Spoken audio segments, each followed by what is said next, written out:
long-term test is to get to know the car a little bit better than what we'd usually get to know within a week. Well, we've come to the end of our time here with the 2023 Mazda CX-50. We've gotten to know it pretty well and found out all of its pros and cons. We've also put it up against a few SUVs in its segment. Let's give it one more look. In case you missed it, we started off with some first impressions of the CX-50 where the back seat caught my attention. I immediately noticed the wide area with adequate space for 3 car seats, as well as a generously large trunk that would satisfy any Costco shopper. The infotainment was a bit annoying at first, especially when I thought the screen was incapable of being a touchscreen, though I was quickly educated that there's an option to activate it several layers below in the menu. The CX-50 has an awesome surround view camera that makes it super easy to park. Over the course of the summer, I had some help diving deeper into this vehicle with the help of 2 of my fellow millennial moms. We put the family hauler to the test by discussing the screen's functionality and its similarity to a tablet, or potentially what our kids' cell phones might look like in the future.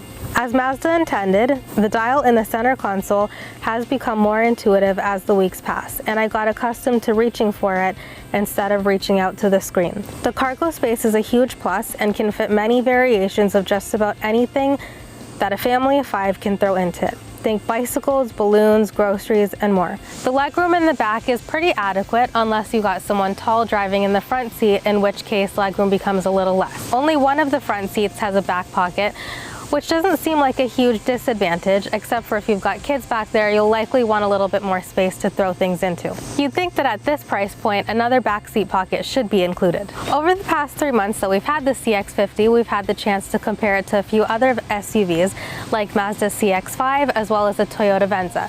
You can check out those full reviews over at Driving.ca. The CX-50 and CX-5 have a handful of similarities, such as being a 5-seater, as well as housing the same engine, a 2.5-liter inline-4.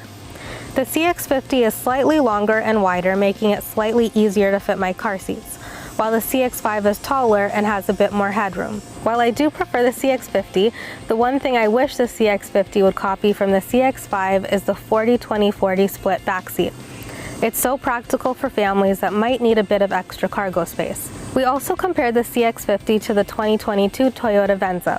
The CX-50 proved to fit my car seats more comfortably and has a much better infotainment system than the Venza. While the Venza's hybrid powertrain will save money at the gas pumps, it was Mazda's newest addition that took the win. Summer wouldn't be complete without a few road trips, including a trip from Mississauga to a little beach near Georgina. The driver's seat was comfortable for the journey, and once the kids were comfortably seated, they lasted a whole 4 minutes before asking, "Are we there yet?" Once again, the trunk was filled to the top because a one-day trip with 3 kids tends to look like we're traveling for an entire month, because you never know what to expect with them. Mazda said the CX-50 will be available with a Toyota-sourced hybrid powertrain in a future model year. My main concern with the hybrid model is cost.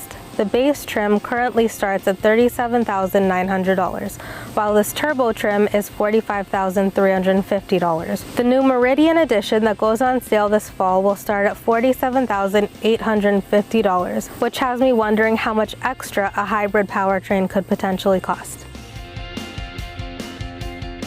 So how does a CX-50 stand out in a crowd that's so overpopulated with other SUVs, including one of its very own? For starters, it's probably got to get rid of that butterfly opening in the center console. Despite a few quirks, the CX-50 is a great family car and we've had a lot of fun in it. If you're looking for an SUV that's a bit more than just a family car, maybe a bit of an off-roader, this one could be the one for you. For Driving.ca, I'm Renita Narain. For more SUV reviews and news, check out our website.